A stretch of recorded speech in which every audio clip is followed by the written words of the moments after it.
at 7 p.m. Let the record show that a quorum of board members is present, that this meeting has been duly called, and that notice of the meeting has been posted in accordance with the Texas Open Meetings Act, Texas Government Code, Chapter 555, and all board members are present. And we will start with our invocation. Mr. Ledrick, if you would introduce our pastor. Yes, thank you. It's my privilege to introduce our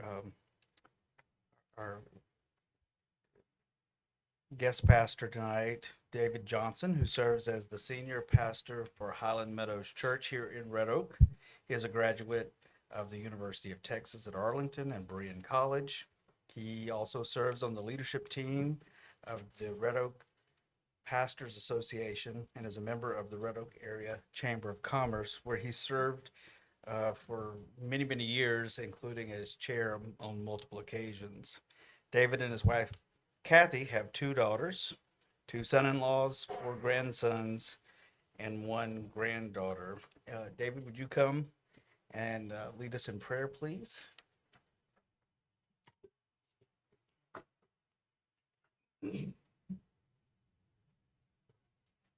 Sorry I missed the last time I came and everybody was gone. That's kind of like going to church on the wrong day. Anyway, you guys will pray with me this morning. Just join in with me. Father, we just thank you so much for this community, for this school system. We thank you for Mrs. Sanford, for the board, for the principals, teachers, staff, students, parents, and all of those throughout the community. Father, we just pray for safety. Thank you for the ROSD police that just take care of making things secure. And help us, Lord, moving forward to do the things, God, that we need to do to pour out into these young people. See them be everything, God, that you created them to be, and do whatever you created them to do. Let them have an incredible education, an incredible time. And Lord, just bless your children. Father, I pray over all these parents to bless your children, also pour into them too. And Lord, we just thank you and we praise you for all the things that you do throughout this community. Help us to all work together every chance that we get to be able to lift up those around us in Jesus' name. And everyone said, Amen. Thank you, David. Next, if Mr. Kelly, if you'll go down and introduce our pledge leader.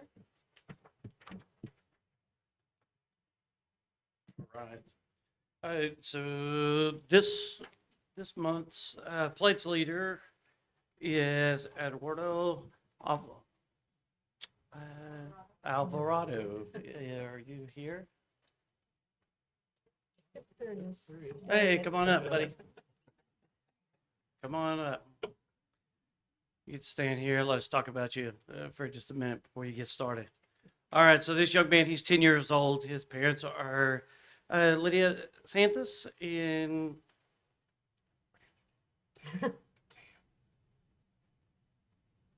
okay, Theo Alvarado also. He has 1 younger sister, Esmeralda, and 1 older brother named Gabriel. Eduardo is a 5th grader at Wooden Elementary, and his teacher is Miss Moreno. His favorite subject are math and science. Fantastic. I love math and science. Probably my 2 favorite. Eduardo also enjoys playing soccer and plays video games. His favorite book is Dog Man, and his favorite pet is his dog Hatchie. Eduardo, when he grows up, he wants to play soccer. Wants to be a professional soccer player. He most admires his dad because his dad owns his own company and runs his own business. Good for him. Some things he likes about himself is the way he plays soccer, and other things that he likes about himself is how he gets to know others. He's been chosen this month as the pledge leader because he consistently demonstrates the 4 talents of a hawk. He shows strong academic commitment and stays prepared and striving for an improvement every day. He shows his dedication on being very meticulous about his work. Good. attention to detail. Eduardo also embraces challenges with determination, viewing his opportunities to grow and learn. He is respectful and encouraging nature makes him a positive influence on everyone. And among his peers, he communicates with kindness and integrity in every interaction. Eduardo leads by example through services and teamwork and always puts the needs of the group before his own. Thank you very much. It's very admirable. All right, if you will lead us in the pledge, just ask everybody to please stand.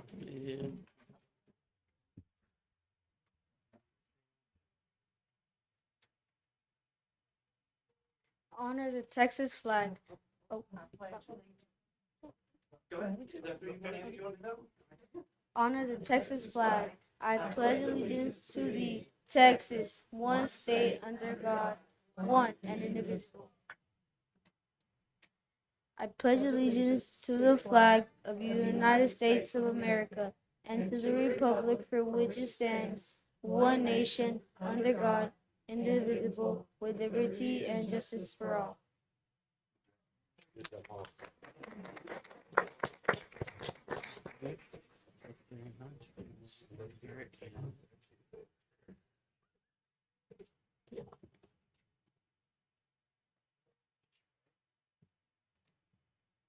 Mom, you can come up and take pictures of closer if you want.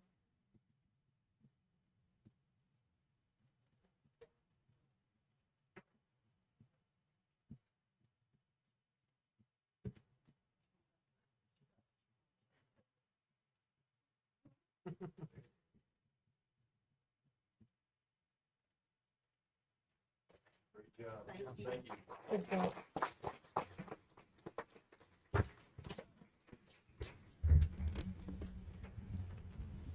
Okay, next we're going to move into the recognitions portion of the meeting.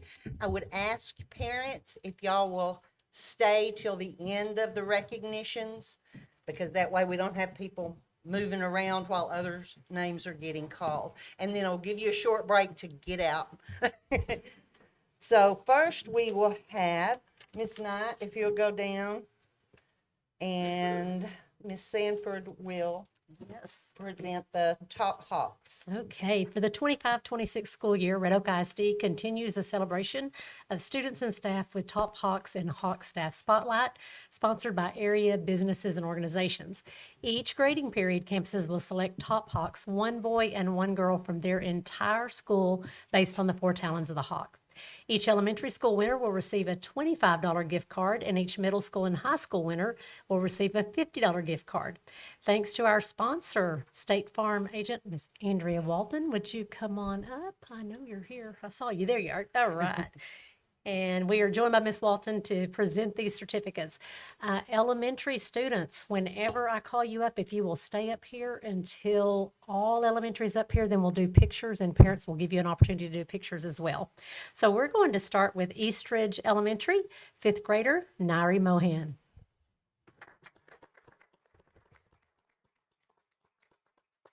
Eastridge Elementary, we're going to have pre-K-er Hendrix Schaefer.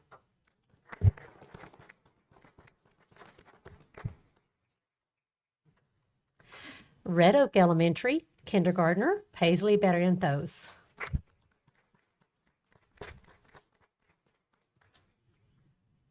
And Red Oak Elementary, 2nd grader, Jackson Collinsworth.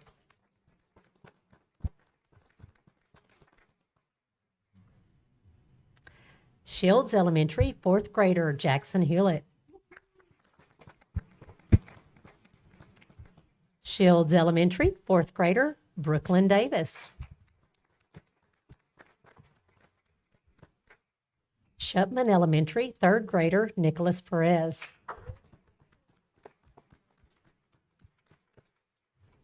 Shupman Elementary, 3rd grader, Harmony Parker. Wooden Elementary, pre-K, McKenna Little. And Wooden Elementary, 2nd grader, Jose Gonzalez Garcia. Okay, and this is our elementary Top Hawks.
Congratulations. Okay, we're going to do this now for our secondary, and we have 3 secondary campuses now. So we're going to start with Red Oak Middle School, 6th grader Audrey Barrier. Red Oak Middle School, 6th grader Gabrielle Martinez.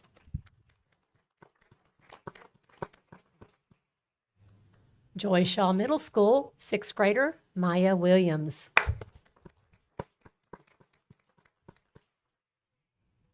And Joy Shaw Middle School, 6th grader Noah Escato.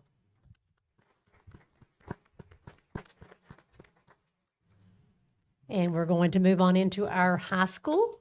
We have sophomore Chance Warren and junior Alyssa Williams. Well, I just think she should get everybody's. She's the only one that came.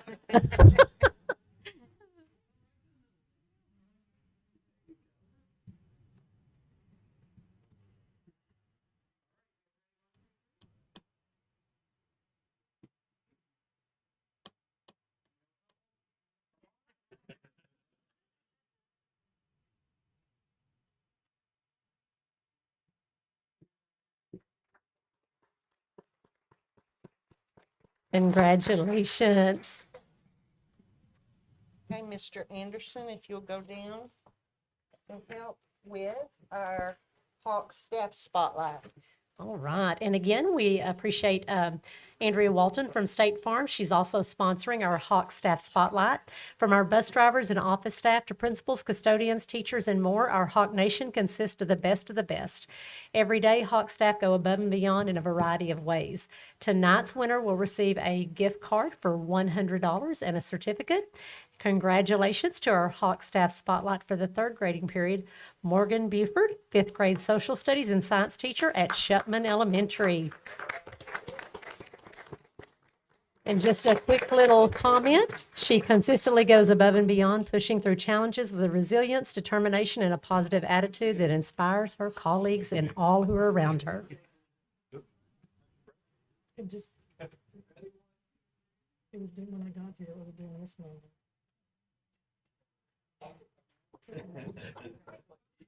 Come on, Mama.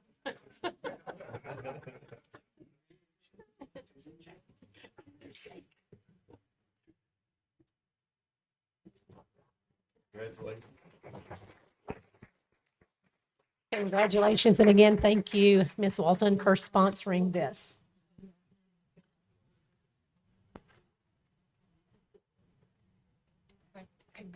We also have a presentation. Ms. Karen Anderson, are you available to come up? We have a special presentation. Very excited about this. Before parents are released, we want to go ahead and do this presentation.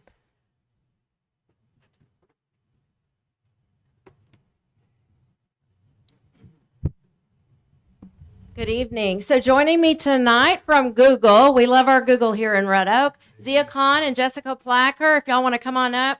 On behalf of the Red Oak ISD Education Foundation Board of Directors, I am happy to announce a generous donation made by Google to the foundation, to the district, just over $187,000 they've awarded for Mr. Thompson Red Oak Middle School technology, specifically interactive flat panels. So thank you, Google. We appreciate you.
Hey, as promised, parents, we still have a lot of meeting to go and we'd love for you to stay.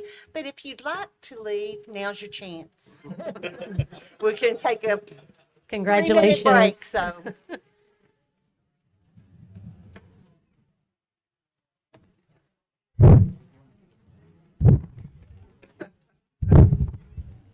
Is that me that's making?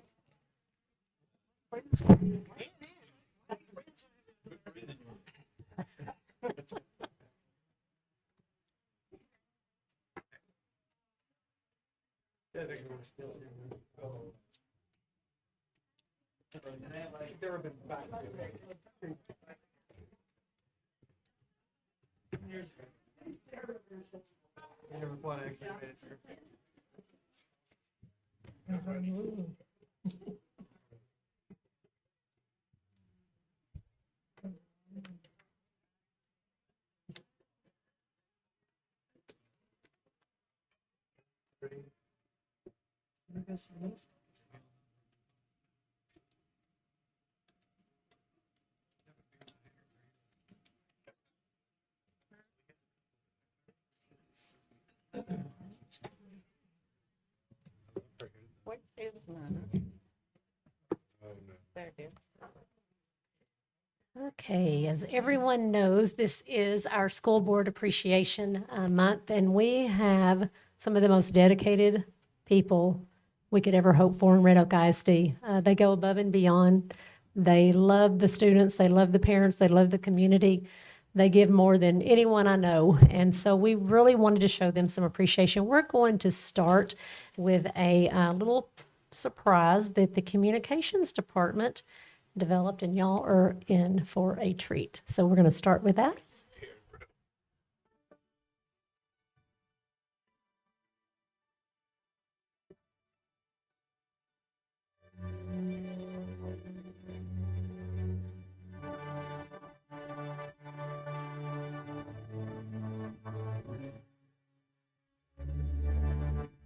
Are y'all ready for a story? Yeah!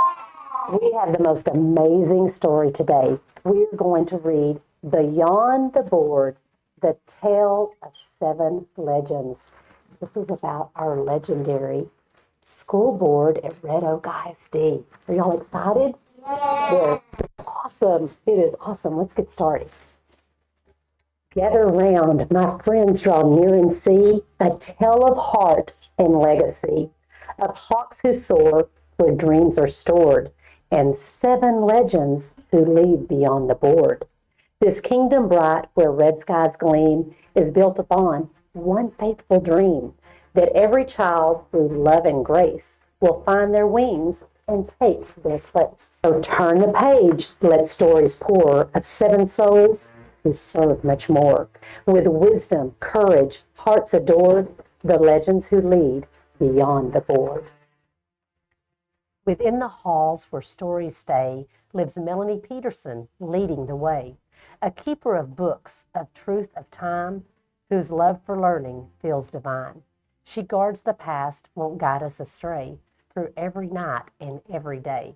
Her wisdom shines both calm and sure, for knowledge keeps our future pure. Then Johnny Knight, with steady hand, helped hearts and homes across the land. For 50 years, both kind and fair, he's built up hope and patient care. Through every lift, each thoughtful deed, he bridges dreams and meets each need. His greatest gift, the town's accord, a bond of trust beyond the board. With courage bright and spirit true, Sean Kelly knows just what to do. Through smoke and storm, through night and flame, he serves with honor, not for fame. A firefighter's heart, so brave and kind, protects our hearts, our hopes, our minds. His torch of service, brightly stored, lights every path beyond the board.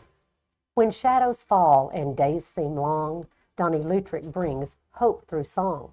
A helper's heart, both wide and deep, he lifts up others when they weep.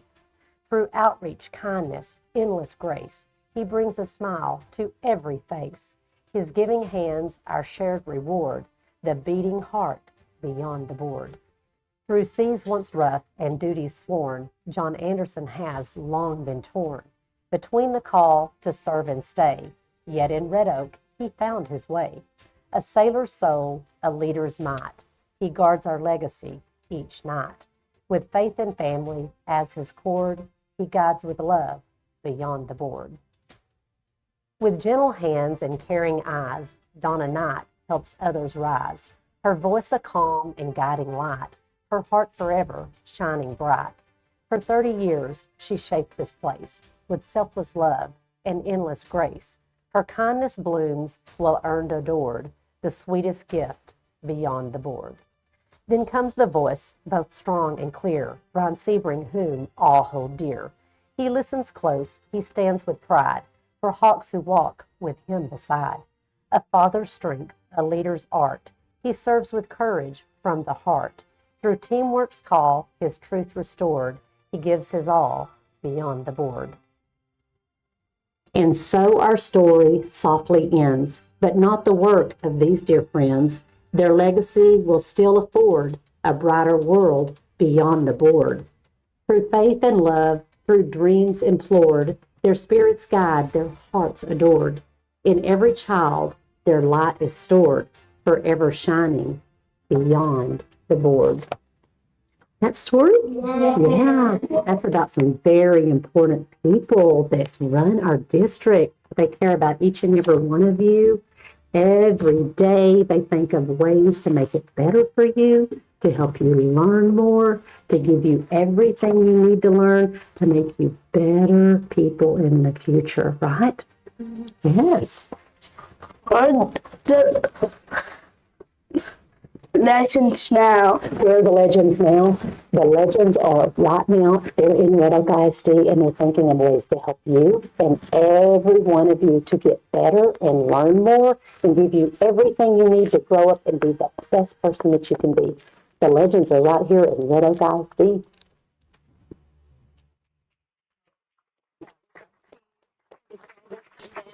Y'all go ahead and come down. The Communications Department has something to present to you.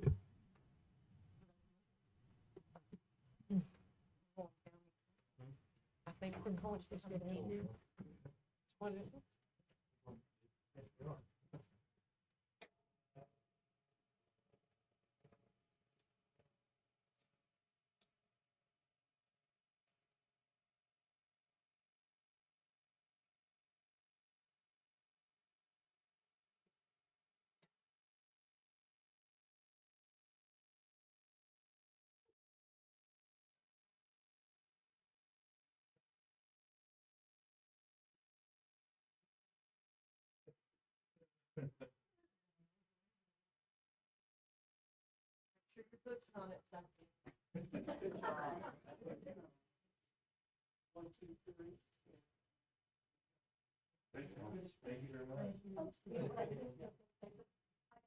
into the book. I forgot your book.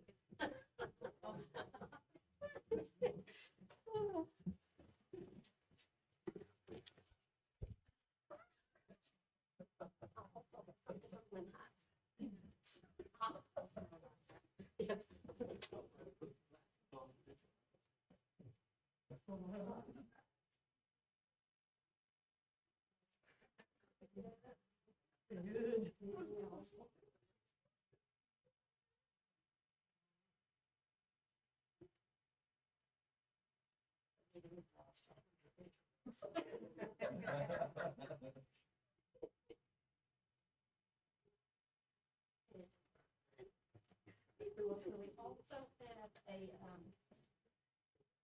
not going to read this entire thing, Glen Heights was unable to be here tonight because they have a meeting, but they also did a proclamation for y'all for the future. Our future is public, and they wanted to give you this framed proclamation and tell you how much they appreciate each and every one of you for being a partner with Glen Heights and taking care of all of our children.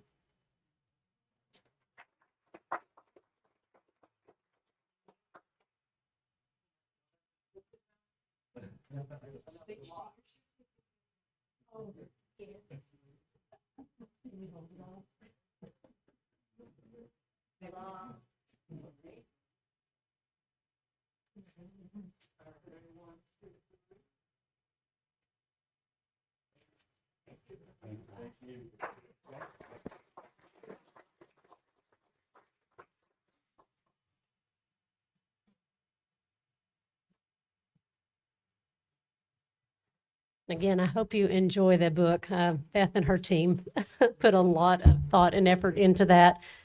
It was a lot of fun, and they had to bear with me reading the book and talking to the children in the middle of the book, as I always do. But I think it's a great representation of each and every one of you. Just remember, AI does have its own mind. So when you look at those pictures, they do have their own mind, how it creates you. But it's a fantastic thing. And they gave you 2 each because I know that you'll probably want to share one of those as well. So thank you for all that you do. Thank you. Next, we're going to have Ms. Sanford and her superintendent's report. Okay, and we're going to start with Dr. Johnston, and he's going to do the budget process. Good evening. This is something we do every year. Again, the budget process usually takes place in the spring. It actually starts in the late fall with a review of what we've done in the prior year, and it concludes typically in August.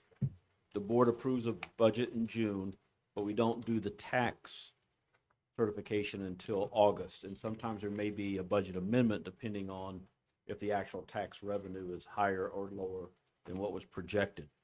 This year should not be challenging. Last year was somewhat challenging because it was the 89th legislative session. This year, hopefully we know all the caveats that should come up. The thing that we are looking at this year is that's still a projection, or pretty much all the budget revenue is projections, but student enrollment and amount of revenue we're going to get moving forward. We'll meet with all the principals and department heads in February. We'll ask them to start their budget in March, developing their budget. Then we'll look at salary increases and things like that in the February-March timeframe as well. The only thing that is a little unknown is enrollment projections. Our enrollment projections were a little lower this year than what we thought. They're currently being projected to go up by 57 students, which will help us increase a little bit of the revenue. This year, we've been fortunate that during the last several years, the average daily attendance is what triggers the revenue from the state, and that number had been around 93%, where we budgeted 95%. This year, all the campuses are pretty much close to 95 or above, so that should help us with the lower enrollment that we have this year. So some of the concerns moving forward is the basic allotment did not increase that much from last year, so it won't increase any from last year to this year. It won't increase, but our additional costs will increase. So we're trying to just balance all that. Again, hopefully we'll get better updates from our demographer on the enrollment projections here in the next month or so. And then we have to look and see what additional positions we may need to help offset with to increase student achievement and the new buildings that we're coming up with in the next couple of years. So again, it's a process, and we'll come back throughout the spring with any unknowns that come up, as well as to present in May and then June as before the budget's adopted this year. Again, one of the things that I like to do, or we try to do as a district, is have a balanced budget, which there's only less than 20% of the districts in the state of Texas had a balanced budget this year. So that's the goal too. So then we have to probably figure out what we're going to do to help balance, to make sure we have a balanced budget between the projected expenditures and the revenue. So But we'll come back and talk to you about that. Any questions? And I know it's a crystal ball, but do you see anything that's gonna affect us? From a revenue perspective? Yeah, Not really. I guess one of the things that we have to, this last year they gave us the teacher retention allotment, right. and we're still waiting to see if all the staff members that we identified to get that allotment actually do get the allotment. Okay. But I think we should be okay with that. But there's a lot of unknowns still, and we won't know the final for this year until we get near the end of the year to see how that may also impact next year's budget. But again, one of the bad things about the funding formula here in Texas is when you adopt a budget, everything's a guesstimate. Yes. You don't have any concrete numbers until the end of the fiscal year, after the year is over. Thank you. Thank y'all. Thank you. And just to kind of pony off of that, you were talking about extra funding and things like that. We're waiting for information to come down from the Texas Education Agency. Commissioner Morath has talked about additional funding being available, but that's only if you have extended school days throughout the school year. We currently have 164 student days, and the minimum for that additional funding is 175 student days, which would mean tacking on an additional 11 days for students on our calendar. So we're looking at things like that, what's going to come about, because the basic allotment did not increase, but they're going to be offering different funding models if you go longer through the year. So there'll be some conversations on that once we get all that information from the state as well. Some of those stipulations will also be in our grants that we're accustomed to applying for and getting. The first question on those grants is now, do you have 175 student days in your calendar? So they're not saying they're not going to give us grants, but that's your first question on the grant application process. So we'll be, as soon as we get more information, we'll be bringing that to the board and to leadership as well.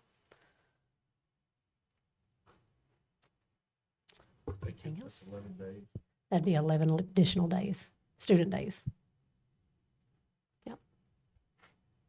So it's a lot. It's a lot. You still have your minutes requirement, but that would be additional on top of that as well. Okay, and we have Mr. Brent Stanford. He's going to give y'all a construction update.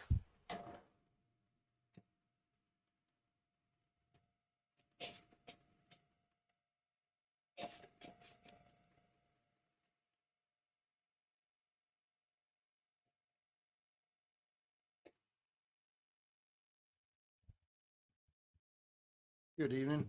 Evening.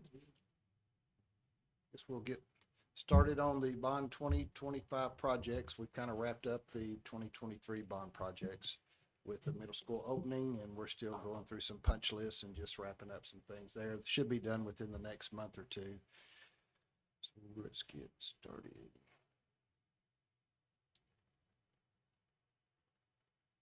Maybe.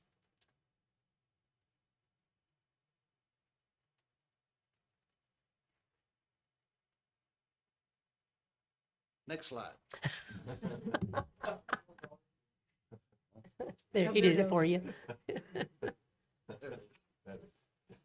So just some of the updates that we've already completed and working on. East Ridge Elementary, 100% complete on the playground. Russell P. Shutman is 100% complete on the playground. Wooden Elementary, 100%.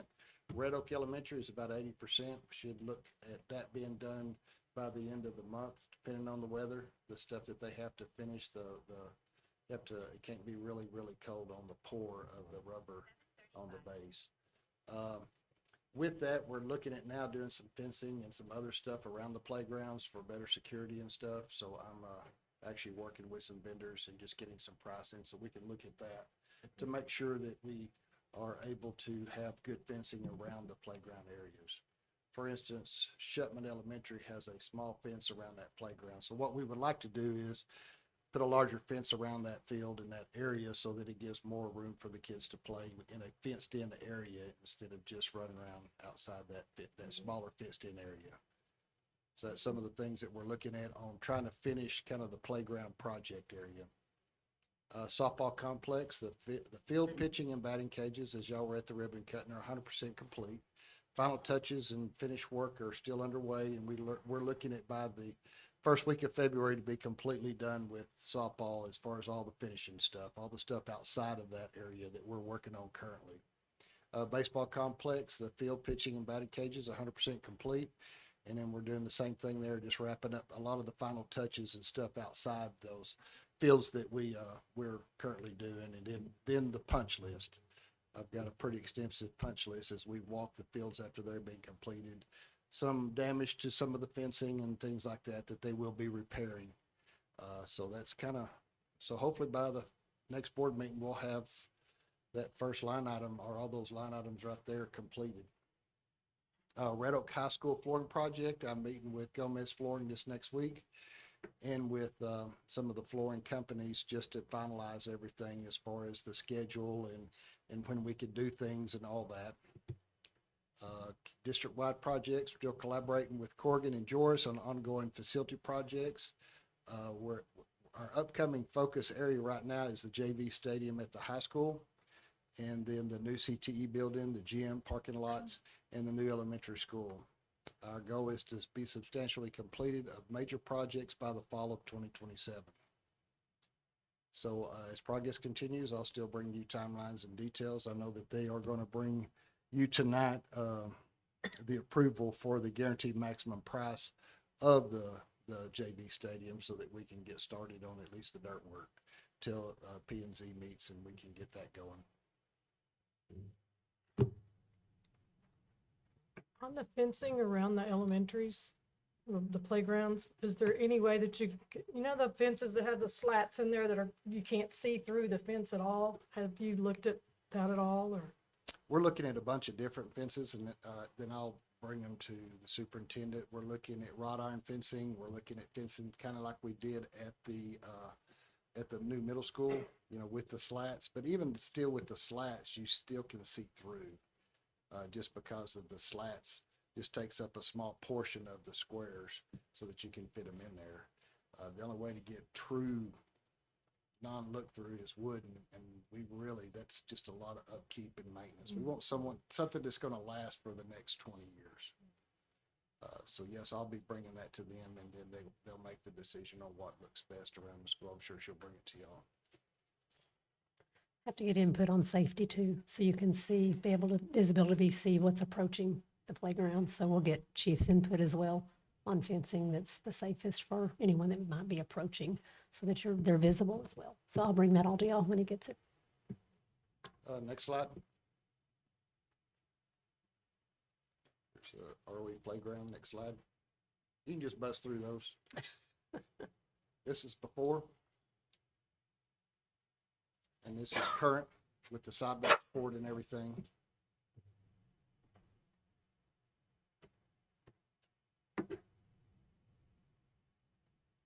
Looks so good. Looks really, really good.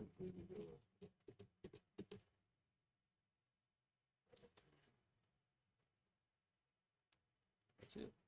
Thank y'all. Thank you, Brent. Thank you. Thanks, sir. On the basement field, do we have cameras to make sure people are staying off? Hey, and next we have elementary campus updates. If we can have Michelle Owen, our Chief Academic Officer, to come up, get us started.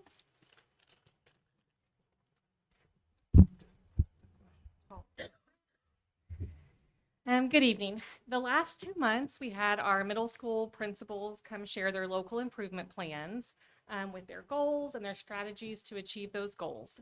Tonight, we'll have our 5 elementary principals come up to share their goals and how their progress monitoring those goals to make sure that we're on track to meet our goals.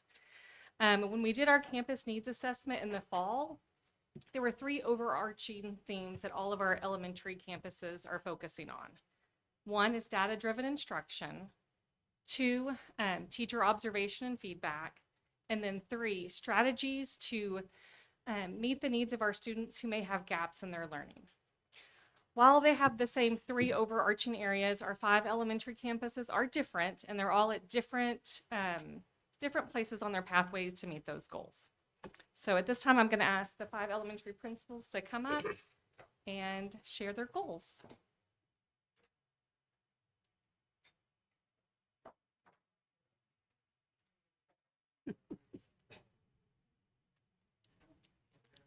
Yeah, send it. We got a whole play going on here.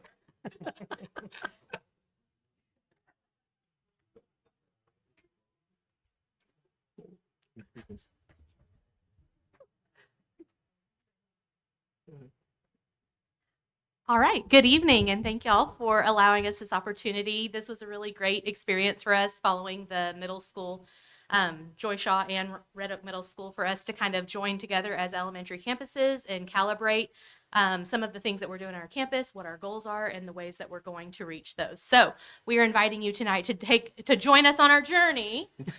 We've got our gear ready, and we invite you to see our journey as we climb the summit to success. So before, I'm going to take this guy off. It's right here, though, if we need it. Before we embark on our journey, first we have to determine what our goal is. So we all pulled together data. We pulled together different feedback that we've got and just kind of looked at our campuses to kind of determine what is our goal, where are we headed, and what are we trying to achieve. And of course, there's a lot of things that define success for an elementary campus. You could look at a lot of different areas depending on who you talk to and what their perspective is of what is successful. So when you look at that, we've got family engagement, we've got our reading levels, we've got our STAR test, our attendance rates. But all of those things lead towards our summit and our goal, which is to be an A campus. And we are all working to reach that very, very high climb to be an A campus. Speaking of A campuses, there are 3 areas for accountability for our campuses. And in your packet, you have a copy of the different overall ratings for the different elementary schools. And there are 3 areas that it focuses on, which is student achievement, school progress, and closing the gaps. For student achievement, there you go. For student achievement, it focuses on our students meeting grade level expectations. And for student academic growth, it monitors from year to year how students are doing. And then also it has a part B to where it looks at the relative performance. How are you comparing to other schools that look like yours? And then you have closing the gaps where it looks at different student groups and how they're performing in academic readiness, student achievement, and also growth.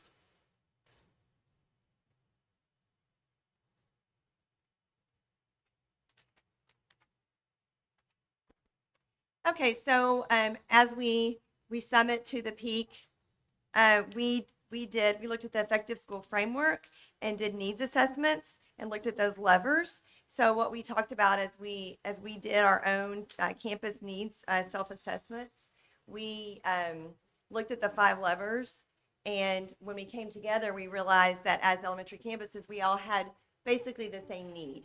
And that lever 5, that effective instruction, was our biggest need as far as us across the district.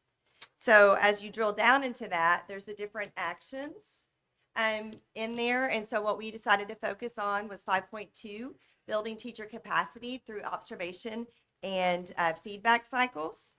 And 5.3, data-driven instruction. And then 5.4, MTSS, which is the intervention, the closing the gaps of our students, for students with those big learning gaps.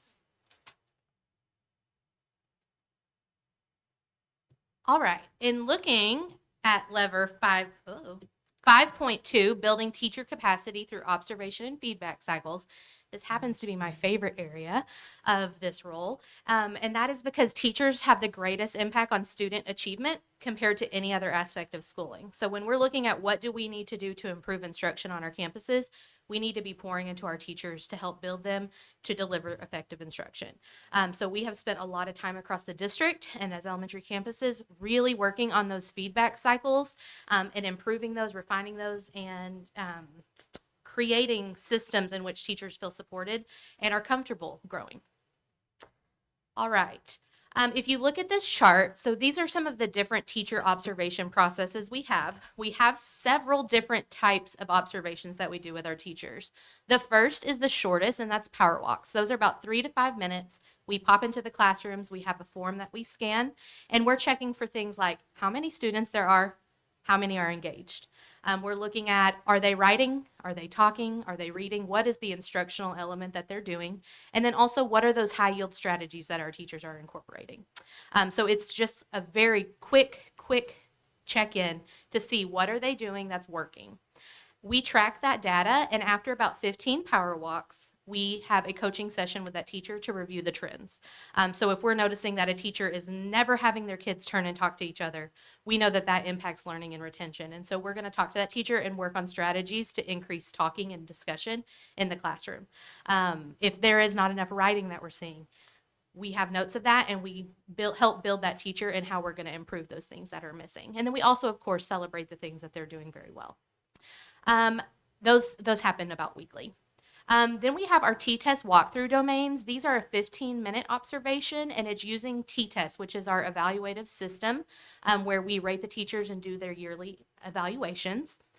So we do these walkthroughs in domains 2 and 3. There are 5 total domains that we evaluate on, but 2 and 3 are instruction and the classroom environment. So we're looking specifically at those 2 elements when we come in for these 15-minute walks. We review the content that's happening, the instruction. We give them ratings with evidence, just as they would be evaluated at the end of the year. And then that is released to the teachers immediately. So they're seeing their walkthrough feedback with areas of refinement and reinforcement immediately. Then we move into their formal observations. This is a full 45-minute observation of their classroom, so we see the entire lesson cycle. We open a window, so we tell teachers we're coming at some point this week. We pop in and observe an entire lesson cycle. This one is a lot more in depth. It's domains 1, 2, and 3. So domain 1 is the additional, that's our internalization and planning process. So in this in the formal observation, we are evaluating all 3 of those domains. Once again, we do meet with those teachers, but it takes a little bit more time to put together a thorough evaluation. So we do that within 10 school days of the evaluation.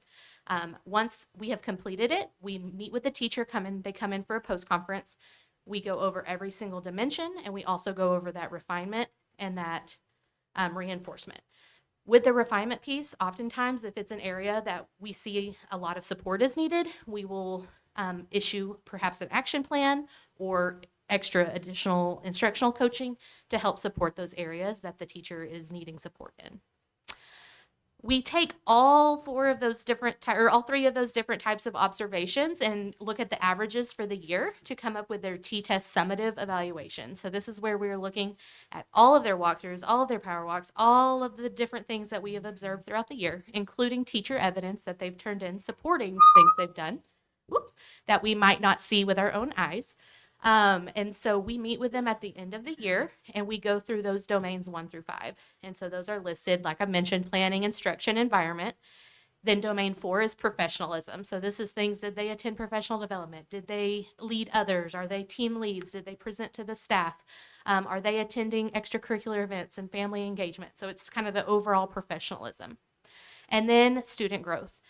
We focus that from a beginning of the year test to an end of the year test, and that varies by grade level. Once again, we have a conference, we meet with them, and this is where we start to develop those goals that they're going to be working on next year. So there's a lot of different check-ins and different points that we're looking in a lot of different ways that we're evaluating those teachers, and most importantly, supporting them after that. In addition to our standard observation evaluative model, we also do curriculum walks, and I know that the middle schools have talked about those as well. That has added a lot of value to our campus. We do those about 3 to 4 times a semester. We have curriculum come in where we have different members of the curriculum instruction department come. They sit with us with the T-test rubric, and we go through every single dimension and what we should be seeing and calibrating across campuses and with the district. We've even done cross-curricular walks. Just last week, I had Wooden come and observe one of my 5th grade teachers, and we then went as a team. We got together, we went through the rubric, and I thought that was such an eye-opening experience because you kind of get in a habit where you're noticing the same things, and so having different perspectives to come in and say, well, what about this part? It was really, really good experience. That happened just last week, and I've already spinning ideas off of that. So we do a lot of great walkthroughs. And then I did skip one, and that was our PLC observation. I'm so sorry I skipped that one. That was domain 1. This is something that Red Oak is actually doing that is pretty innovative. I've not heard of other school districts doing this. We actually presented at Region 10 about doing the domain walkthroughs, and this is the planning piece. So each week we have a weekly PLC to plan instruction, and we're actually giving them a walkthrough observation during that. So that has caused a lot of growth to happen on our campus because my, teachers might come up, oh, we're just proficient. How do I become accomplished? What do I need to do? What am I missing? And so that's kind of helped us start those conversations in the planning piece and not just the classroom and what we're seeing there piece. So I think that's a really great addition to some of the things that we're doing this year.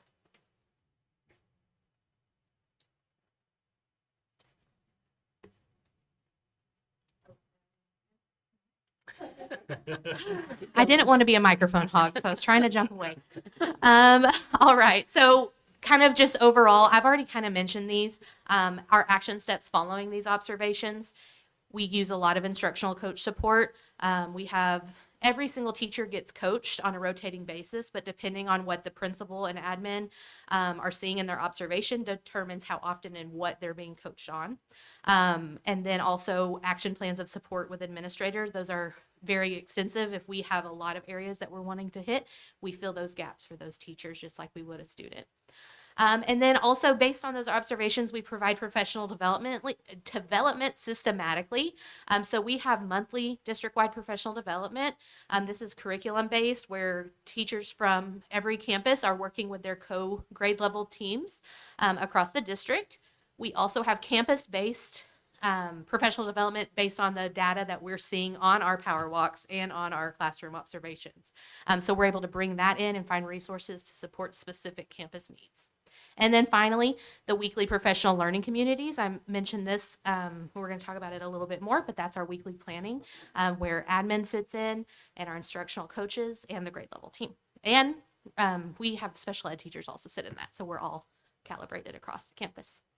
All right, now I'm done. Well, along the lines of building teacher capacity, we also have an action of data-driven instruction, to where we have data meetings each 6 weeks after we do our curriculum-based assessments. We sit down with teachers and go through a data protocol, which includes the strengths and the weaknesses of students, but also looking at our student groups to see if we need to revamp those student groups, and making sure that we update our talent time plan, which is the built-in intervention time throughout the day. And so we're constantly looking at those students who are struggling, but not only those, but pulling the string and making sure that we are focusing on our students who also need extensions. We have our professional learning community meetings, which help teachers to collaborate on the data, but also planning and other needs of our campus. We have our progress monitoring checks for iReady, which is the beginning and middle of the year diagnostic. We have our guided reading assessment, which monitors reading levels. So we also have progress monitoring with our lower grade levels to monitor where students need to be by the end of the school year. We have our curriculum-based assessments, which we do once in 6 weeks. And as I stated before, we go through a data analysis protocol so that we can monitor our talent time, which is the intervention time built throughout the day. And then, of course, you're familiar with STAR. We have our TPRI and Tejas Lay, which looks at an early indicator of reading, and it also has built-in interventions for our students to be able to do to get them where they need to be.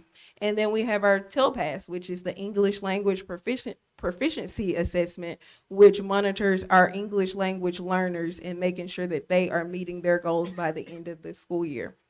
We have our CLI, which focuses on pre-K growth and assessment. And we also have our STAR Alt and TELPAS Alt, which monitors our specialized learning students. And so that is a specialized test for them. And then we have our targeted intervention during talent time and our before and after school tutorials, which each campus is conducting. And then our intervention plans, as I said before, we are monitoring those periodically to make adjustments for our students. And then, of course, we want to celebrate our students. So we have level up incentives so that we can extrinsically motivate our students to continue meeting their overall growth as well as academic performance. action step is 5.4, and that is our MTSS, our multi-tiered system of support. And this is to help fill in the learning gaps for students. So this is a tiered system. So there's a tier 1, which is our instruction that all students receive each day on our campuses. Then if we're starting to see some gaps in a student in their learning, we would move them to tier 2 and like Ms. Jackson was talking about, a strategic intervention plan for that student. Then if we're still seeing those gaps, then we would move up to tier 3, where we're providing very, very frequent aligned interventions for that student. So our action steps with this year we have, thanks to Mrs. Angela Fitzgerald and Miss Melody Hawkins, created a district-wide plan to streamline our MTSS. That has been extremely helpful. They created a manual for all of us so that we're all on the same page. We're all doing the same things across our campuses. And they have, and with that, Ms. Fitzgerald and Ms. Hawkins have developed an MTSS coalition for each campus. So they took one grade level teacher from each campus, and they've created a team that they're going to meet with periodically throughout the year to work on our tier 1 instruction and different instructional deliveries throughout the year. So the other big thing that we have gotten this year with MTSS is the use of our program. It's called Same Goal. And this really streamlines our processes across the district. So this is a program that we use for our special education students to track. But this year the district has purchased the MTSS piece to it. And so what we're able to do in that program is we put in a specific goal for a student. When a teacher brings a concern about a gap in their learning, we put in a specific goal for that student into Same Goal. Then throughout the 6 weeks, we monitor that goal. So the next dot here is progress monitoring. And so we monitor their progress throughout. How are they proceeding towards their goal? Do we need to change interventions? Do we need to up their goal? And so we're able to track that in Same Goal. If a student moves between one of our campuses, their data moves with them. If we move them from tier 2 to tier 3, which is a more intensive intervention, a more frequent intervention, and we're still not seeing that progress, if we do have to do a referral for special education, all of that is housed in the same system. So they're able to see all the things that we've done up until this point to help the student.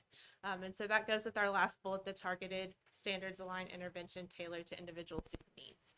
So for an example of this, an easy one is if a student's struggling with their letters and they're not learning their letters and sounds, we would put a goal into Same Goal that they're going to know this many letters, this many sounds in this many weeks. We're going to track it every week, and then we come back every 6 weeks and meet with the teachers. How are they doing with this goal? Do we need to increase? And then for those interventions, we can use our teachers, our instructional coaches, and our reading support teachers to help with the interventions.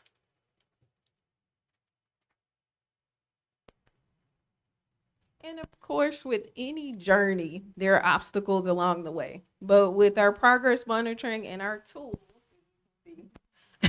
we will continue trucking along so that we can meet our overall goal.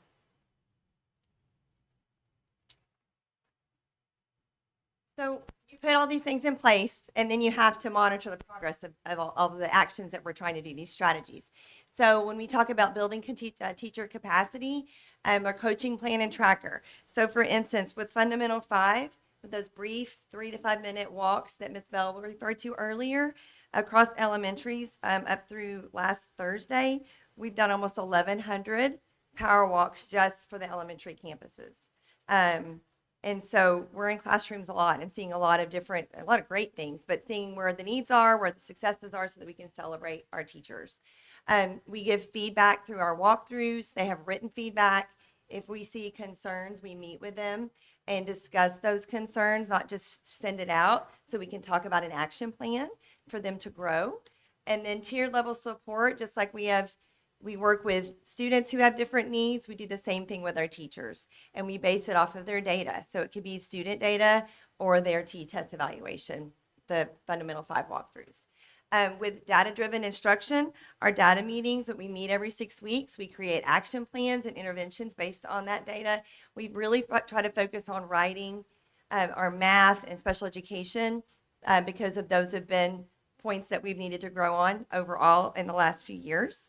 And then in January, for instance, for writing for the PD professional development, we created exemplars. The teachers sat and created exemplars of rubrics. So each grade level teacher will know what a beginning of the year sample looks like for a student, a middle of the year, and an end of the year. And I think it's really important as we have new teachers come into the profession, they walk in and they may not know what it looks like for what a first grader should be writing at the middle of the year. So now we'll have these rubrics and these exemplars so they'll know what to look for. We also look at our iReady. That is our measure for many of our students. It's for TIA, but we do have iReady for all K through 5, beginning, middle, and end of year. So we look at that and see if our kids making growth, and that's as a campus, but it's also individually to see where our kids are growing. And then with the MTSS, with that intervention support, like a couple of us have already said, we do meet every 6 weeks to monitor student growth. We track their data of individual student progress, and it could be just scores, but also what their goal was. And are they making progress towards that goal? And in same goal, we can put those data points there, and you can actually see a graph. It gives you that visual of how the kids are doing. And then we make adjustments based off of that.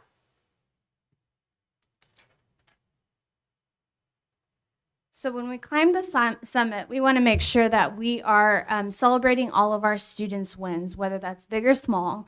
So throughout the progress monitoring, we want to make sure our students and our teachers feel supported and they feel like they are doing something for the students.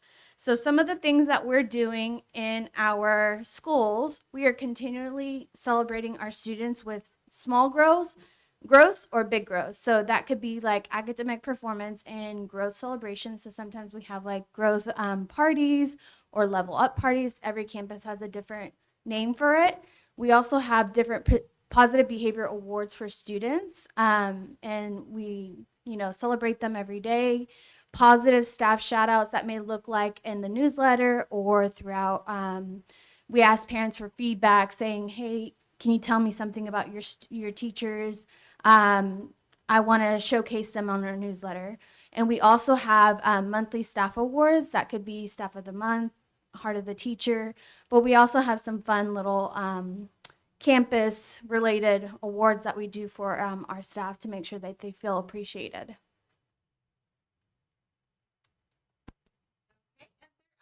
The climb, we have to have regular check-ins and we have to communicate. So we have to communicate with all of our stakeholders, including our teachers. So we do that communication most of the time is during our PLCs, our professional learning communities, where we meet with teachers weekly to discuss instruction, data, all of that. That goes with our next bullet point is the data meetings, sitting down, talking about kids, having conversations where they're at, monitoring that progress. For us, our communication happens during our district leadership meetings where we get to meet with everybody from directors and above, and those happen once a month. Then we also have our beginning, middle of the year and end of the year diagnostics where we get to communicate with parents and our staff of how their students are doing, communicating with students, setting goals off of those diagnostics throughout. And then something that the district has done just right before Christmas, our surveys, we did staff surveys and parent surveys to receive feedback. So those are all ways that we can communicate how we're doing on our climb. All right. So in summary, we've talked about a lot of things that we do, what our goals were, our priorities to help us reach those goals. We've talked about some of the plans and how we monitor them and celebrate them, and how important it is to communicate those needs. So we wanted to thank you for letting us share some more about our campuses. So we have little s'more packs for y'all. Thank you. We're a little thematic in the elementary world.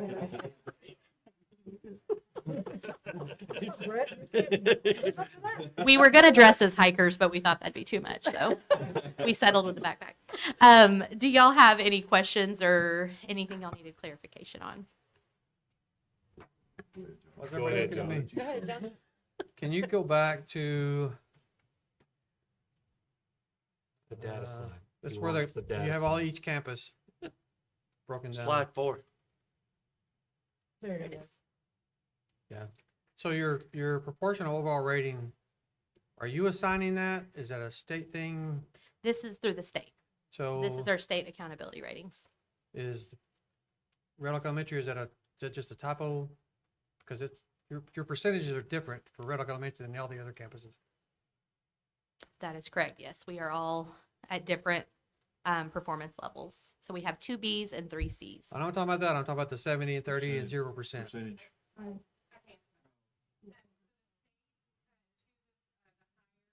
Domain 1, which is student achievement. Yeah. Or domain 2, student progress. So the reason that Red Oak Elementary looks different, the state chose, theirs is actually the same, 70 and 70, but the state chose student achievement domain 1 for the 70%, where other campuses are getting their 70% from their student progress. Okay, but that was assigned to it. It wasn't something we came up with. Okay. No. So my question is, we have three areas we're looking at.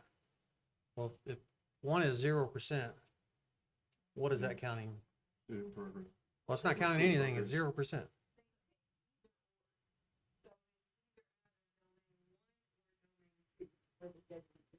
Whichever is high. I'm just talking about, you have 3 domains. One's 70, one's 30. What is that 0% counting towards anything up here? It's not counting towards anything. So you're really on the 70 and 30. Okay. Yep. All right. Just clarifying that. All right. On the 5.3, you talk about the data. I talk about data all the time, looking at data. And my question is, you have meetings to talk about data. Is the data you're looking at or reviewing, is that current student performance? Or is it past performance? That's a good question. It's a little bit of both. Or a little bit of both? That was Yes. my other question, is a little bit of both? Yes, Okay. so at the beginning, so they mentioned the campus needs assessment. So at the summer and beginning fall, we work with our Title I committee, which is composed of parents, staff, teachers, all the different areas. And we kind of identify campus needs. So we use the previous year of STAR data, and I mean, we use all of it for the previous year to set up our goals for the upcoming year. But are you using, you're looking at 5th grade. Mhm. Are you using 5th grade previous year? Or are you looking at the students you have in 5th grade, you looking at their 4th grade performance, or a little bit of both? So we talk about historical data by students, Yeah. but then we also we look at trends. So 5th grade, this TEAC has been tested so many times on STAR over the years. So this is a high leverage. It's one that we really need to look at, Right. or it's not tested as often. So we look at historical data of the students because we have to look at student growth. We look at current data based on the assessments they're taking right now. And then we look at trends over time for 5th grade reading, just over Right. time where it's different kids. Okay. At any point, do you look at, you have the kids, almost half of their time in education from K, if they were on your campus the whole time, K through 5, right? Do you, because I always challenge the middle school, do you look at elementary grades or scores of your students incoming? Do you conversely look at how they perform at the 6th grade level to see, my students are now at the 6th grade level, now they're going to be split campuses, so it's probably a little easier to look at data. But do you look at how they perform and say, okay, my students perform this, I can identify maybe some gaps on my campuses that I need to go address. And it may be different for each campus, depending on the individual students. We do that too? I have not typically looked at individual. I look at overall how the middle school's doing and how my kids fed into that. But as far as going through and looking at looking at Johnny in 5th grade and then Johnny in 6th grade, we have not done that at Woodin. Well, if you're Shupman Elementary and you're looking at Wooden or anybody else, that's great. But I personally would like to see that Shupman's looking at how the Shupman kids did at the 6th grade campus and individual, because those are the gaps that you're going to fix, not the other campuses, right? You're trying to do it for your campus. My other question is the student tiers. Do students all start off at tier 1, or do they, based on how they performed the year before, what tier they came in, or do some come in at tier 2 or tier 3? So the one advantage to having the same goal system is we're going to be able to better track them. We've tracked them on individual campuses from year to year, and so our kids would roll up with their what tier they were on. But with same goal, it's a lot easier, streamlined process. But yes, everybody starts out on tier 1 unless they were on our campus or on another campus the previous year and they were already on tier 2 or tier 3. We'll check in with what their goal was at the end of that year. At the end of the year, because we'll have a MTSS meeting at the end of the year to set goals, and we will check on those goals at the beginning of the year, do some progress monitoring, see where they're at, see if they're still in need of intervention, and adjust those interventions as needed at the beginning of school. If they are in a 4th or 5th grade and we have STAR data, then we can also use that, but then our beginning of the year assessments. Okay. I was gonna also say, we have screeners too, at the beginning of the year, that indicate when students are struggling or they need some specified assistance in an area. So we have those universal screeners, which are also our diagnostic tests, and we give at the beginning, middle, and end of the year. Okay, thank you. My last question is to you. Have we ever looked at, you have a lot of data, right? But you have a limited number of people on each campus, a lot of students. Students are changing every year, so they're, what they're looking at is changing. Have we ever looked at bringing in a data scientist, a kid that's an engineer? That's all they do. They just look at data. They're looking for trends. They're looking for anomalies. They're creating algorithms to quickly identify something that pops up in the data, so they don't have to necessarily look at the data day in and day out. That's what this person does, right? And they can create dashboards and use different applications to quickly pull in the data, to review it, but then they can report out, hey, I'm seeing this on your campus, or I saw this on your campus, to kind of give them a help, a jump start, because I think it's hard. I think it's hard for what the teachers have to do in the classroom, from just managing the kids, trying to teach a kid a curriculum, and then your administrative team, your instructional coaches. That's a lot. We only have them such a short amount of time. They're looking at data every 6 weeks. I know they look at it all the time, but they're meeting every 6 weeks. The data scientists, they would look at it every day. Yeah. Right? We have Marilee Stone and Megan. Yeah, if you'll come to the, yeah.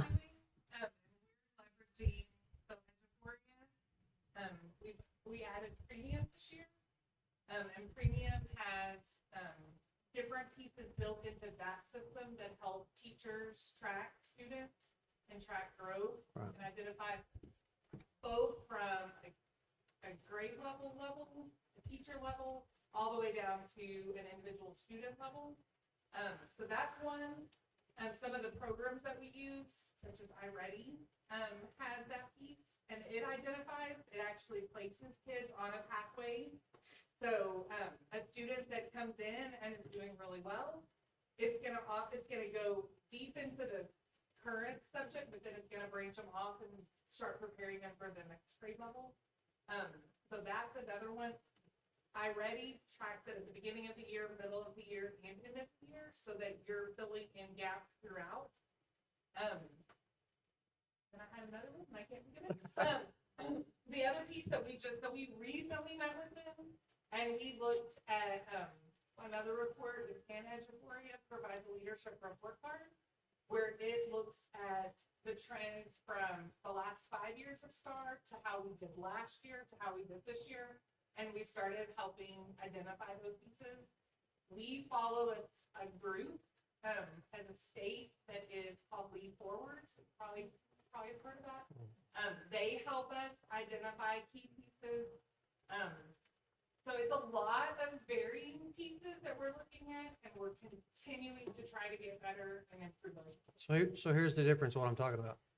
You're an educator, right? You taught, you worked on the campus, you're a principal. Your view is plugging stuff into an education format. As data scientists, they're just looking at data. They don't care what you do with it. They're just looking for things that this sticks out. When I look at a group, I look at a range. It's a different lens. This data sticks out. This data doesn't make sense. They don't care why. That's somebody else's job to go figure out why. They're just pulling data. That's what I'm talking about. Not trying to look at it from an educational standpoint and how they would use the data on their campuses from a principal or a teacher standpoint. I'm saying just specifically just looking at raw data, highlighting things that stick out that could be a problem, may not be a problem. Something that sticks out could be a positive things that, that others need to come up to their level. I don't know. But I think it's something that, Yeah, we can explore that. data exists. That's why we went to Edufor. That's why we went to all these different programs, is to have this data readily available. I don't see, I hear it. I don't see that we use it to that level that we can use it. Not that we're not trying, but I think that we have some opportunities to, we look at the scores, to close these gaps really quickly. You have to act quickly, and it can't wait for a 6 weeks or a 12 week or 9, whatever it is. I mean, this is a constant changing, right? Right. That's what I did for a living. I'm not saying me, but working in the semiconductor industry, working on equipment and seeing how processes change. It is a constant change, a constant reviewing of what's going on. And, we have AI programs now that we use to quickly identify anomalies, and that's when they go in and fix problems, where it might have taken 6 months. The TIA, the Teacher Incentive Allotment that we're going into, has 13 different validations that are very statistical. And I did take a couple of classes in statistics, but I'm probably not the person you want doing all the statistics all the time. But one of the programs that Region 10 has partnered us with is Qualtrics. And that is very much a data platform to help us analyze. It is one that a lot of larger companies are using. Region 10 uses it for their data analysis. So it is one that we are looking at because we need to be able to identify the correlation between T-test and student growth and make sure that we're tracking that on a number of fronts as we are moving towards TIA. All right. Thank you. I'll try to be quick. I wasn't. I wasn't talking about work. Real quickly, thank you for the report. It's great information. I enjoy it very much, hearing these things, what you are doing. What going through this process, what surprised you? Outside of my questions. A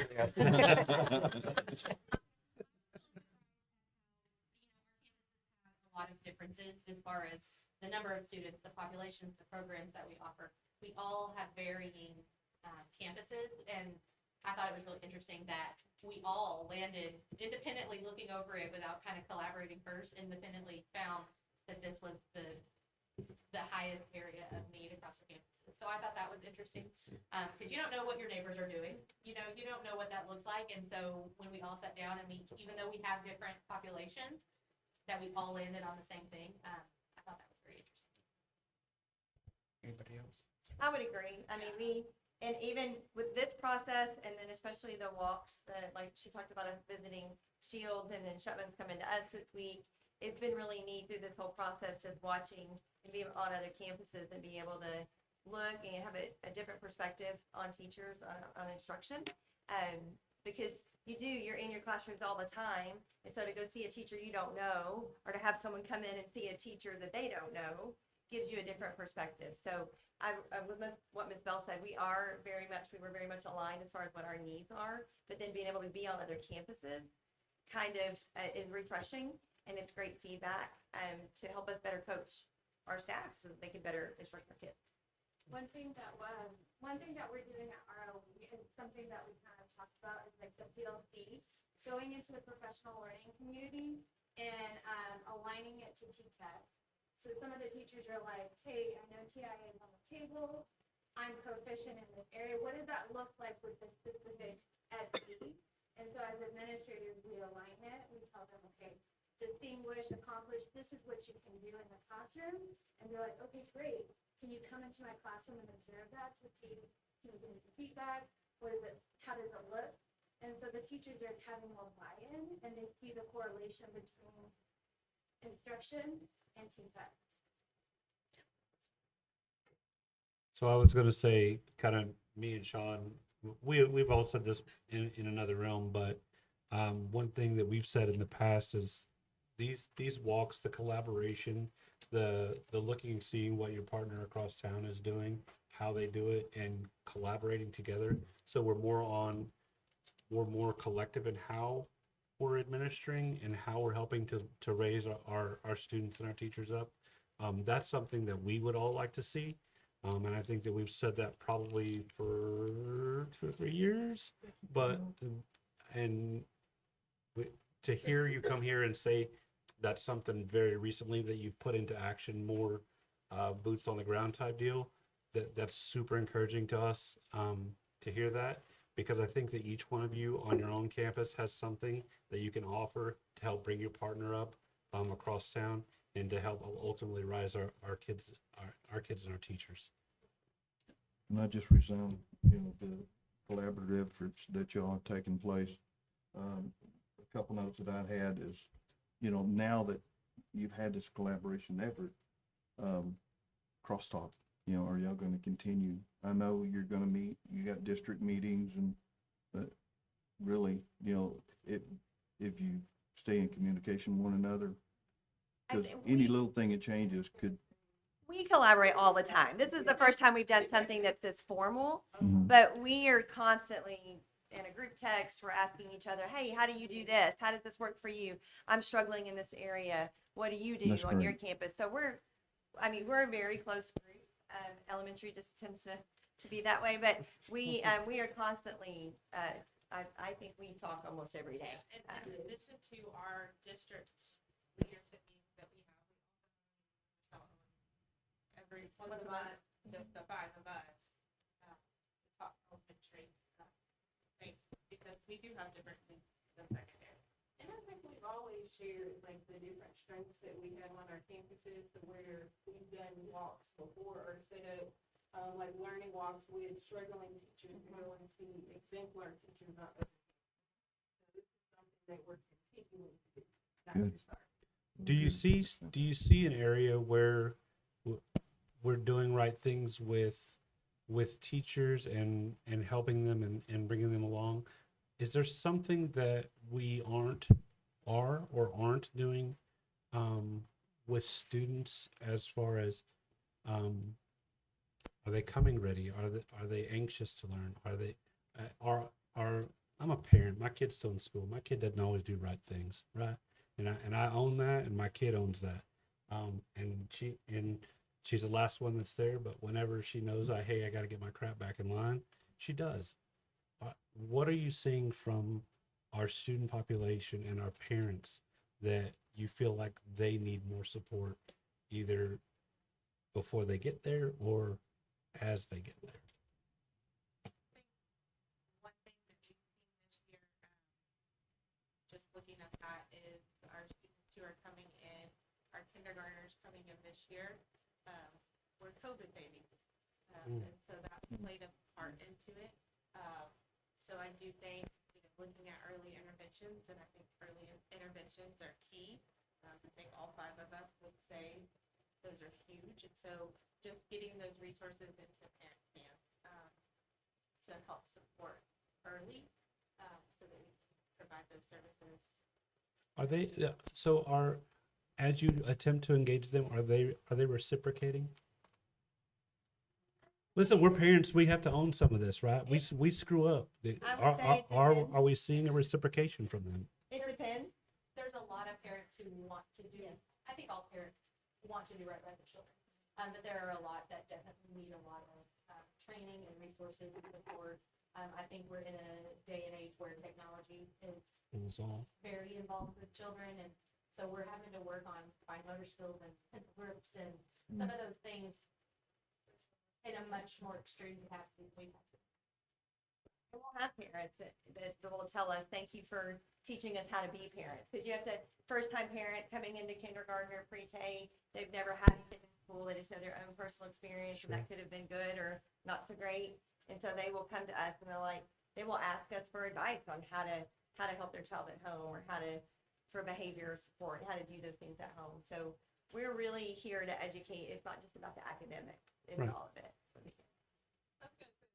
Big piece with implementing the 7 habits of the leader in the program is being proactive, you know? And I think it's about mindset.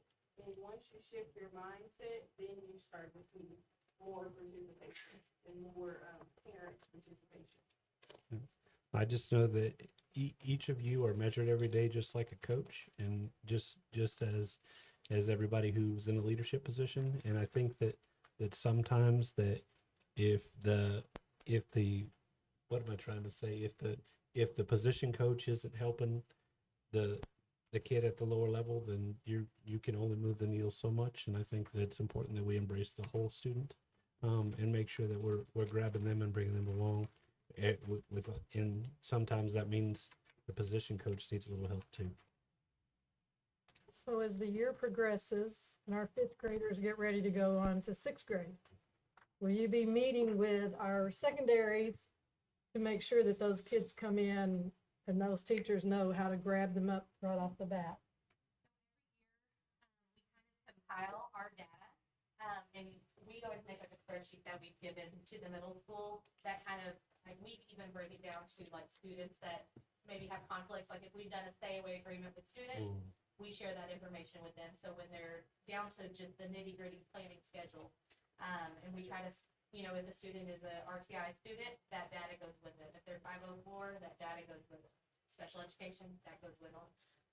So I do think that there's room for improvement in there, like where we could meet together, especially now that we've split into 2 middle schools and it's a more narrow focused. I definitely think that y'all have inspired some good ideas for collaborating with the middle school, but we do work to try to prepare and give as much as we can to set them up for success. And kind of to answer your question earlier about following the students, I don't necessarily per se say, oh, what do all the Shields kids doing? But we do notice and we do follow our student groups. So for example, our dyslexia students, my dyslexia therapist ran into my office last year after STAR test, and she was like, every single student that was in my dyslexia groups in this grade level passed or hit approaches on STAR test. So we do follow student groups, but there's definitely room for improvement for us to have a more systematic Process. process. Thank y'all very much. All right, I have a question. Sorry, I know I'm the last one here. So I wrote a couple of them down. How are students monitoring their own goals? Great. Maybe I missed that part of the presentation, but I literally went back and I was like, We each have systems that we monitor. So some of ours are digital. That was not some of planned. them are in. that was, yeah, sorry, that was not planned by any means. All right. So Okay. we definitely have some examples from various campuses. But yes, our students do track their own data. Okay. Here you go. Here's another one. Yeah, yeah, sorry, that was, I mean, it literally was my question. All right.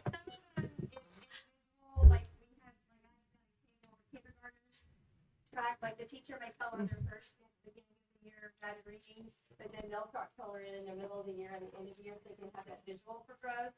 We meet with third, fourth, and fifth individually, to talk about their goal setting for STAR, what's their historical data, how they think they're gonna be, and how they think they're gonna do on STAR.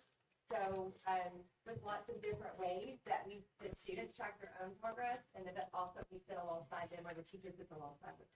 And we have leadership portfolios this year with our new leader implementation. We've always tracked goals throughout the year, but now we put it into a binder. And now they're not only tracking their academic goals, but also their daily attendance. And those are wildly important goals that they have throughout the year. And I was going to say, to tie into T-TEST, the evaluated system, there are several dimensions where student self-monitoring and progress. A teacher cannot get rated as accomplished or distinguished if they don't have things in place and we don't see what their students are doing to self-monitor. So that's even a part of the teacher evaluation, is how they have systems in place for students to monitor their own progress.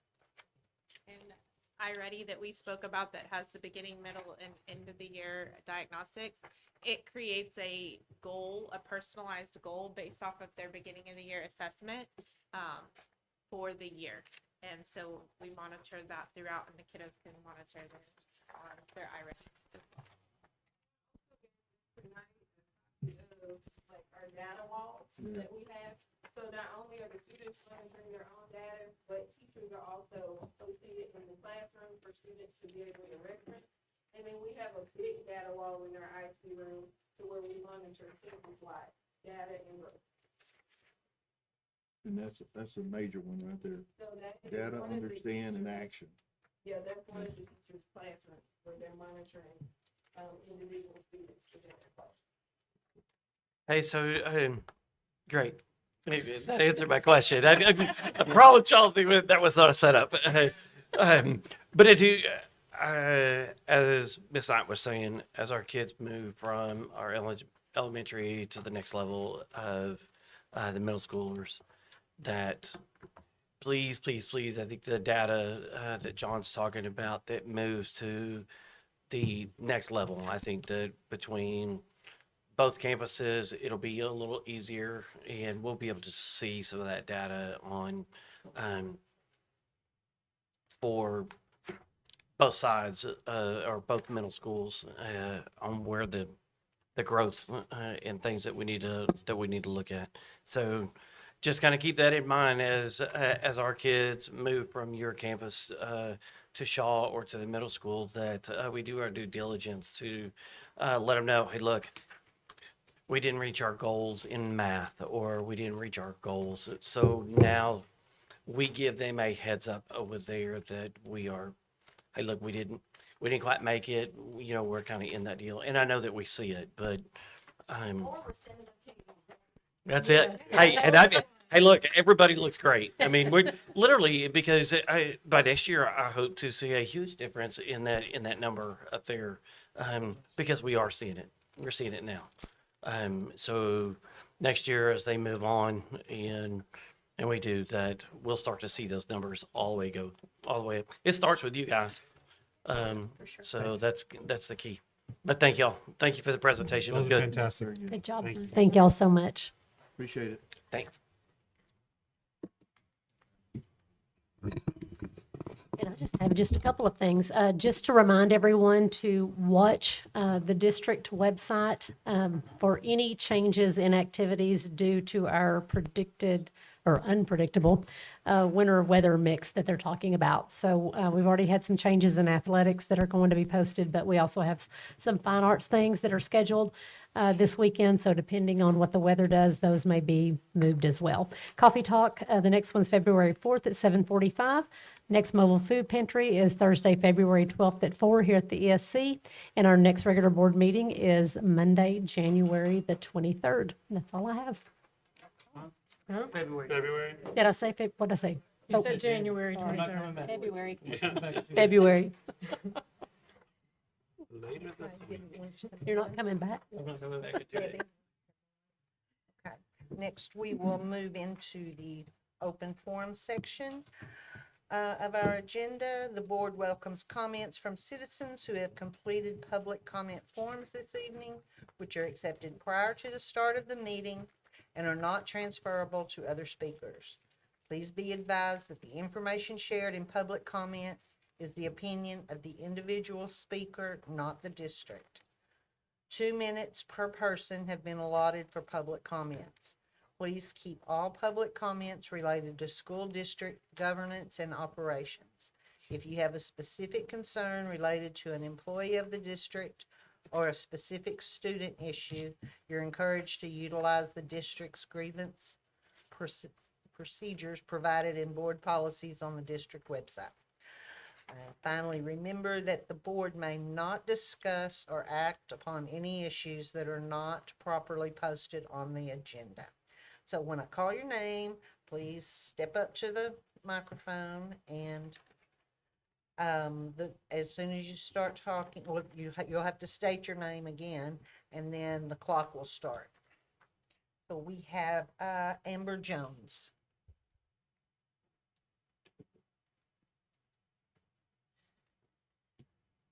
My name is Amber Jones. I live at 215 Sandy Way here in Red Oak. And I know that you can't answer my questions or address any of my concerns, but I need to be directed to someone that can before the P and Z meeting next week, because I have lots of questions and lots of concerns about the zoning that's going before planning next week, because I am not in favor of it. It is right in my backyard, and I need some clarification before all of that happens, before the zoning actually comes across. So that's all that I have.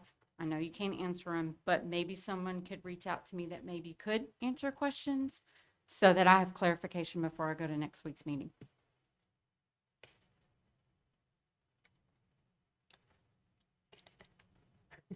I was gonna say, have you called the city? I mean, they're the ones that know all the planning and zoning rules. I work for a city. They're not going to give me much information until it goes before the board. And they weren't courteous enough to put a map on the back, so nobody in my neighborhood even knows what this PD zoning is for. I just happen to know because I know what to look for and what to ask for. Okay, maybe. I was gonna say, you can call Miss Sanford and she will give you information that she can. Okay, Okay, that works. and just give her a call. Okay, I can do that. Thank you. And I'm sorry, but I forgot one quick. Oh, your time's up. Just won't take just a minute. We did want to recognize, have Mr. Howell and Mr. Cordero come up just to give you a real quick shout out. I'm so sorry I didn't write it down. Good evening. Well, once again, it's not 88 slides. In fact, I just got one. Brett Howe likes to joke that in the spring, all the schools get to test one time. But at the high school, they test twice. They test in December and then in the spring. So every year in December, there's the EOC testing for the students that have not been successful on one or more of the EOC tests. So they recently tested. We got the results back. And there's great news throughout the entire slide. Well, his 3 slides. So we wanted to bring him up so that he could share some great news that's happening at the high school. And I think even after he shares some of the success stories, when you start unpacking individual kids that did well, I mean, we could talk about this for the rest of the school year in terms of the real success that took place at the high school. And this is gonna go straight into the high school's accountability. So. Okay, well, thank you for allowing me to celebrate our students and our staff, some of their successes. In December, we administered 514 end-of-course assessments to our students. And I'm going to start with English 1. So here you have 4 different columns. The first column is how we did last December. The next column is how we did this past December. And then you have some region and state data. And so for English 1, we're excited about a 10% increase in approaches to 28%, and that we scored above the region and the state. And then our meets is 11%, which again is right there at the state level, but above our region and a sizable increase from last year. When we administer retests, most of these students are students who were not successful on previous assessments. We have a few that are first-time testers. Maybe they were absent in the spring. They couldn't come in the summer to retest. And so a lot of these students at one point in time scored did not meet. And so anytime that we see 11% meets, we're seeing great growth in what our kids are doing. English 2, we see similar growth as we did in English 1, 27% approaches, which again is above the region and the state, 11% meets, which is a sizable increase from last year. When you're looking at Algebra 1, this is one we're really excited about. 25% approaches, which was a decrease from last year. But if you look at the next 2, that's kind of where we made up the difference. We had 7% score meets and 15% score masters. And I'll tell you this, we had it was 14 kids that took that scored masters. 3 of them were first-time testers. 11 were retesters. So the growth that those students showed, we're really proud of. And we're outperforming, in my opinion, at the region and state level just by some of our scores there. Biology, we're excited with our biology scores, 43% approaches, But what we're really excited about is the 7% meets and the 12% masters. And then U.S. history kind of stands out. If you look here, 33% approaches, which is an increase, 10% meets, and 36% masters of our retesters. And so we're real excited. I've been asked over the last 2 weeks a lot of what did we do? And I think there's not one thing that we did. We did a lot of things. Those all came out through A. Should be A, B, C, D, E, F, G, H, It's like a star test. So there was something there. It's a trick. But one thing I've got to give credit, you know, I don't take a lot of credit for this because all I did was say yes when people asked me if they could do something. But intentional meetings with our retesters discussing study plans and which tests they are taking. Our instructional coaches in the fall, they meet with every student that's retesting and talk about their study plan and during talent time and where they need to work. You know, the challenge that we have is a kid that's retaking Algebra 1 EOC is probably not in an Algebra 1 class. You know, they've already passed the class and moved on. So we have to find ways to get that information to them outside of the traditional classroom setting. Some of that is we have an Algebra 1 trailer class, so students who are not successful in algebra, we try to assign those if they have room in their schedule, and they get a lot of STAR intervention in that class. We also have a practical writing class, which is an English class, that if they weren't successful in STAR and they have room in their schedule, we put them in those classes. We've had Super Saturdays with our English students, and for biology, we get a pretty good turnout. It's not what we would like for it to be, but you know, anytime we're getting 25 to 30 kids on a Saturday to intervene and work with them. But one thing that we've done differently that we didn't do a lot of last year is our boot camps. So Algebra 1, Mastery Prep is something that we've purchased this year, and they do boot camps. So Algebra 1, 2 days before the retest, we had about 85 students in a morning and afternoon session complete this boot camp with one of their facilitators. And we think that contributed into some of the growth that we saw in Algebra 1. But then some of our own staff members took half days and pulled out some of our retesters and did a boot camp style review with U.S. history and with biology, and those were things that we had not done in the past. We also have our Mastery Prep that they can work through during talent time. And then the biggest thing for me, and we can look at data all day long, and we do, but putting the right people in the right place is really, I think, where we're seeing a lot of our growth. And so I don't think there's 5 or 6 things. I think we've done a lot. The culture of testing on our campus, I think, has changed. We're not going to get kids out of class to go retest. They're showing up like we asked them to. And so, but we wanted to celebrate the work that's happening. In regards to accountability, we get, I call it bonus points. They don't like to call it bonus points, but that's what it is. Any student that is successful on a retest, that's considered House Bill 1416 for accelerated instruction. In Domain 2 and Domain 3, we get points when they're successful. And so we get 1 point for a student that's a first-time tester. In Domain 2 and Domain 3, we get 1/4 of a point for every student that is successful that's on a retest. So it helps us. So we want as many kids through the gate as possible. We also know that being successful in EOCs is part of our graduation requirements. And so it helps getting the kids through at the end also. So Congratulations. Great job. Good any job. questions? Do I owe any Good job. coaches an apology? What's that? Thank you. Thank you. Congratulations. I'm really done this time. Sorry. Okay, we will move into action items. Is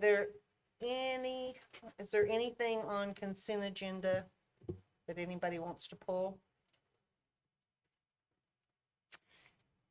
Okay, if not, do I hear a motion? I make a motion that we approve the consent agenda as presented. All those in favor? Oh, sorry. Second. Do I hear a second? All right, that is a motion by Mr. Knight and a second by Mr. Sebring.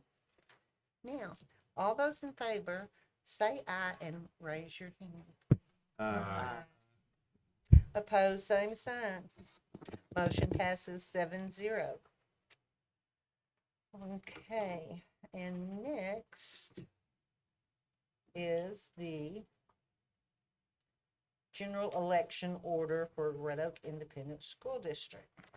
Yes, we have trustee places 3, 4, and 5 that are up for election. And the next election cycle is May 2nd of 2026.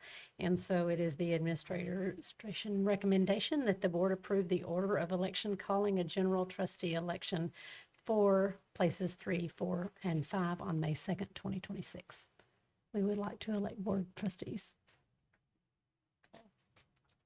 And we have to motion that also? Yes. Okay. Do I hear a motion?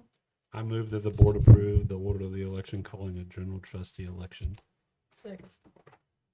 Okay, that's a motion by Mr. Sebring and a second by Ms. Knight. All in favor, say aye and raise your hand. Pose same sign. Motion passes 7-0. Next, we have the special election order for the trustee election. Yes, we have an unexpired one-year term due to vacancy. That is going to be place 6. Again, the next election cycle is May 2nd, 2026. So administration recommends that the board approve the order of election calling for the special trustee election for the unexpired term of place 6 on May 2nd, 2026. I move that the board approve the order of the election calling a special trustee election. Second. It's a motion by Mr. Sebring and a second by. Was you? No, ma'am, It was Donna. It was Donna. Ms. That's Knight. what I was gonna say, and y'all started laughing. We're left out something else. Okay. Sorry. That's a motion by Mr. Sebring and a second by Ms. Knight. All those in favor, say aye. Aye. Pose same sign. Motion passes 7-0. Next, we will have Dr. Johnston to tell us about the Red Oak High School sub-varsity athletic venue. Thank y'all. As Mr. Stanford said earlier, bring back tonight, we've engaged with Joris to do 5 of the major projects out of the 2025 bond. And the first one that got the guaranteed maximum price is on the sub-varsity venue at the high school. And so they've gathered information and came up with a guaranteed maximum price that the district would be responsible for. And that's what we bring to you tonight. Is there any questions? If not, do I hear a motion? I make a motion that we approve the guaranteed maximum price as detailed in the attached yours general contract proposal for completion of the project. Okay, do I have a second? Second. Okay, that is a motion by Mr. Knight and a second by Mr. Kelly. All those in favor say aye. Aye. Pose same sign. Motion passes 7-0. Thank you, sir. Okay, and you've all had a chance to look over your information items. Do you have any questions on those? Okay, if not, then we will go into closed session, and the time is 8:49.